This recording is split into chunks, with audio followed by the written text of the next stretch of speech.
विधानसभा निवडणूक जवळ येताच भाजप पक्षाने साकोली विधानसभा मतदारसंघ काबीज करण्याचा जणू चंगच बांधलेला आहे.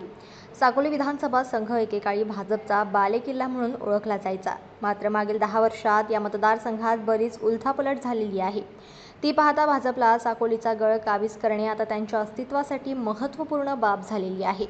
परंतु भाजपसाठी हा गड पुन्हा काबीज करणे कठीण जाईल की सोपे हे तर येणारा काळच ठरवेल. काँग्रेसचे प्रदेशाध्यक्ष नाना पटोले येथील विद्यमान आमदार असून त्यांच्या विरोधात भाजपचे डॉक्टर सोमदत्त करंजेकर संभावित उमेदवार म्हणून निवडणुकीच्या रिंगणात आहे. डॉक्टर करंजेकर हे साकोली मतदारसंघातील एक नावाजलेले व्यक्तिमत्व असून वैनगंगा बहुउद्देशीय विकास संस्थेचे अध्यक्ष म्हणून सामाजिक क्षेत्रात त्यांची कामगिरी उल्लेखनीय अशी आहे. नेहमी जनतेची भावनिक छेडछाड करून त्यांची दिशाभूल करण्याचे काम हे महाविकास आघाडीने करत आले आहे. पण एकंदरीतच त्या क्षेत्राची स्थिती काही बरोबर नाही. 20-25 वर्षापासून जवळपास स्टँड स्टील जसे होते तशाच स्थितीत ते क्षेत्र आहे. नितीनजींनी तिथे काही रस्त्यांचे, नॅशनल हायवेचे चांगले कामं केले. मागे जेव्हा भाजपाचे आमदार होते बाळाभाऊ काशीवार, तेव्हा काही तिथे नवीन वास्तू, हॉस्पिटल्स, पंचायत समितीचे कार्यालय असे बांधण्यात आले. लोकांच्या रस्ते आणि मूलभूत सुविधांसाठी काही कामं करण्यात आले. हे वगळता तिथे काहीच विशेष डेव्हलपमेंट 20-25 वर्षात आपल्याला दिसत नाही. आमची तिथे शिक्षण संस्था आहे, मी अध्यक्ष आहे त्याचा. Engineering college, polytechnic, pharmacy, D Ed, B Ed, physical education असे 16-17 कॉलेजेस त्या क्षेत्रात आहेत. हजारो विद्यार्थी दरवर्षी तिथून ग्रॅज्युएट होतात आणि आपलं कुठेतरी त्यांचं चांगलं भविष्य होतं.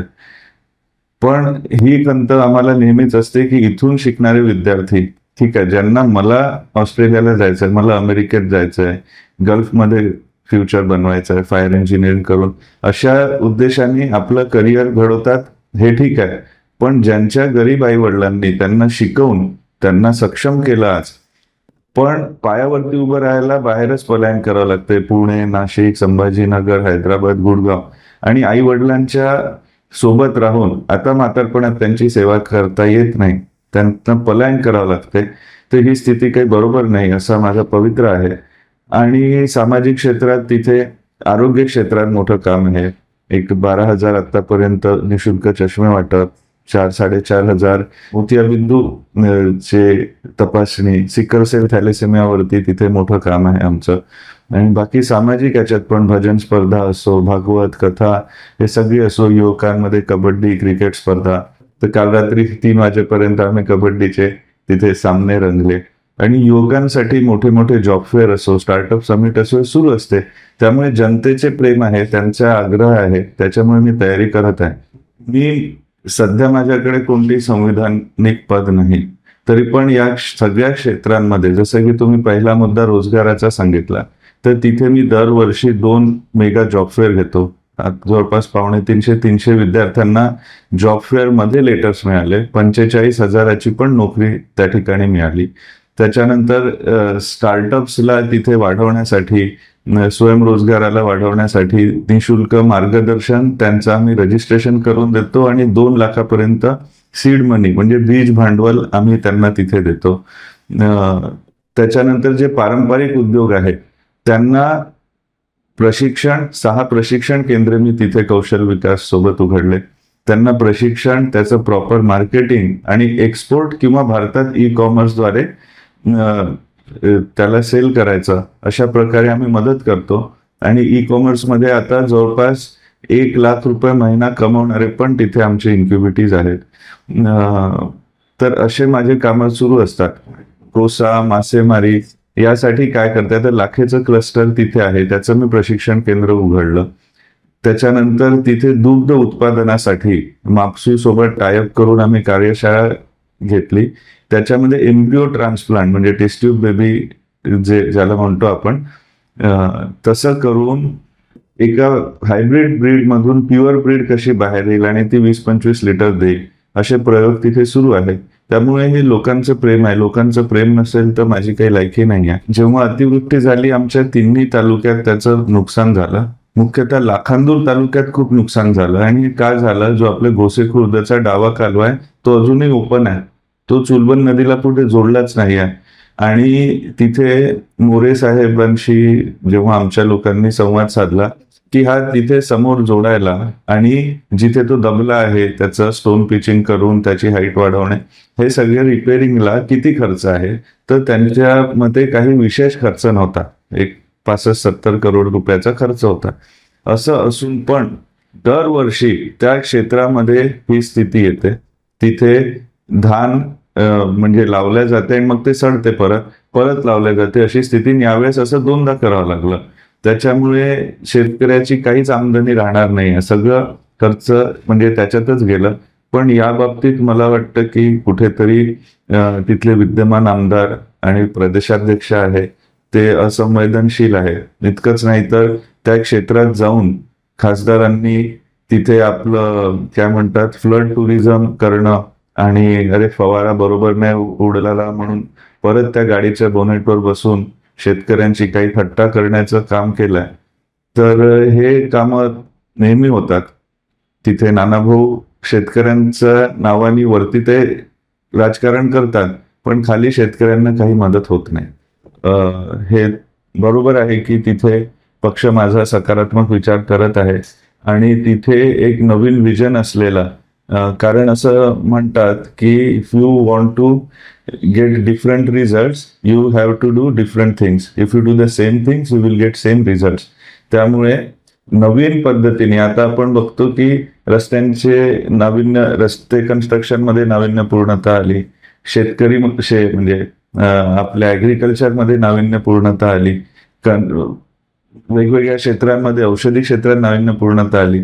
पण आपल्या राजकीय क्षेत्रामध्ये तेच कुठेतरी मुद्दे वेळेवरती वरती आणायचे, भावनांशी खेळायचं, जातीपातीचं राजकारण करायचं, हे काही युवकांना आवडत नाही. आणि त्यामुळे बेसिक तिथले मुद्दे काय आहे ते सॉल्व्ह करून पुढच्या पिढीचं काहीतरी भलं करण्याचे विजन असलेल्या तिथे नेतृत्वाची गरज आहे. आणि ते मी सक्षमपणे करू शकतो असं मला पण वाटतं, पक्षाला पण वाटतं. तिथे सगळ्यात पहिले मी काय करेल असं तुम्ही म्हटलं तर मी सगळ्यात पहिले तिथे को-वर्किंग स्पेस सुरू करेल. कारण आमच्या इथे गावागावात पण भरपूर टॅलेंट आहे जे VFX इंडस्ट्री, ॲनिमेशन मध्ये काम करतात, ई-कॉमर्स मध्ये काम करतात. त्या दिवशी मी भेटलो की ते स्वतः बँगलोरला ट्रेनर आहेत, AWS म्हणजे अमेझॉन वेब सर्व्हिसेसचे ट्रेनर आहेत. आणि ते ट्रेन करून ज्या मुलांना काढतात त्यांना 8-9 लाखाचं स्टार्टिंग पॅकेज मिळतं, पण ते बँगलोरला करतात. इथे त्यांना त्या सोयी सुविधा नाही. तर एक को-वर्किंग स्पेस आणि इन्क्युबेशन सेंटर IT साठी मी करणार. आता एकदम IT का बरं? कारण ITचं काम करत असताना तुम्ही जगात कुठे आहे हे मॅटर नाही करत. इवन KPO, BPO सारखे जे कॉल सेंटर ज्याला आपण एका भाषेत म्हणतो, तुम्ही आता पॅनासोनिकचा AC खराब झाला तर त्यांना फोन करता, तुम्हाला माहिती नसतो तो गुडगावला वाजतो की नागपुरात वाजतो की कदाचित अजून कुठे वाजतो. तर ह्या गोष्टी तिथे आरामात सुरू होऊ शकतात. आमच्या युवकांना तिथे काम मिळेल आणि चांगलं पगार पाणी मिळेल, घरी राहून मिळेल. पुण्या मुंबईत जाऊन तिथे भाडं द्या, तिथली लाईफस्टाईल जगण्यासाठी खर्च करा, हातात काही शिल्लक नाही राहत आणि त्याच्यात आमची पिढी कुठेतरी पिसल्या जाते. त्यामुळे हे को-वर्किंग स्पेस मी सगळ्यात आधी तयार करेल. मी बघा, मी रोज विपश्यना करणारा माणूस आहे, मी कधी खोटं बोलत नाही.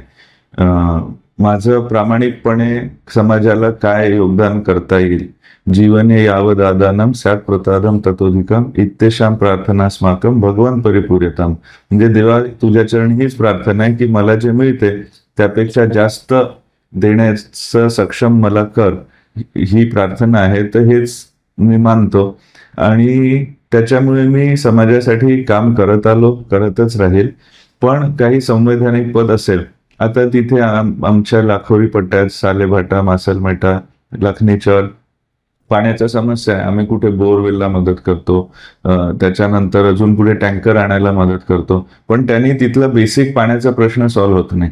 तिथे सिंचनाचा प्रॉब्लेम आहे, तिथे वैनगंगेचं पाणी आणायला पाहिजे पंप इरिगेशननी, तो सॉल्व्ह होत नाही. ते करण्यासाठी कुठेतरी संवैधानिक पद लागते. मी एक स्वतः को-वर्किंग स्पेसची बिल्डिंग तिथे सुरू करू शकतो, मदत करू शकतो, पण त्याला एका प्रमाणात मोठ्या प्रमाणात न्यायचं असेल तर त्यासाठी काहीतरी संवैधानिक पद लागते. आमच्या इथल्या रोजगारांना इंटरनॅशनल मार्केट करून द्यायचं आहे. तिथली सिंचनाची समस्या, धान साठवण्याचा तिथे प्रॉब्लेम आहे, ह्या समस्या सॉल्व्ह करायला एक संवैधानिक पद लागते. तर मला असं माझा विश्वास आहे की पक्ष नक्की सकारात्मक आहे माझ्याबद्दल आणि संधी तर नक्की देईल. मागील 25 वर्षापासून साकोली विधानसभा संघात पाहिजे तसा विकास झालेला नाही. यावरून आता डॉक्टर करंजेकर यांनी माध्यमांशी बोलताना महाविकास आघाडीवर सळसळून टीकास्त्र सोडलेले आहे. विधान परिषदेच्या रिंगणात भाजप साकोलीतून नवीन उमेदवाराचं प्राधान्य देईल असे संकेत आहेत. त्यातच आता स्थानिक उमेदवार पटोले यांना चुरशीची लढत देऊ शकतो अशी स्थानिक भाजप नेते, पदाधिकारी आणि कार्यकर्त्यांची भावना आहे. तसे पाहता भाजपकडे इच्छुकांची लांबलचक यादी आहे. मात्र साकोलीसह संपूर्ण भंडारा जिल्ह्यात पटोले यांना मोडीत काढण्याइतका प्रभावी नेते म्हणून डॉक्टर सोमदत्त करंजेकर यांचे नाव वरच्या यादीत पहिल्या क्रमांकावर असल्याची चर्चा राजनीती वर्तुळात वर्तवली जात आहे. जनमत लाईव्ह न्यूजकरिता नागपूरहून रजत पंडित यांची रिपोर्ट.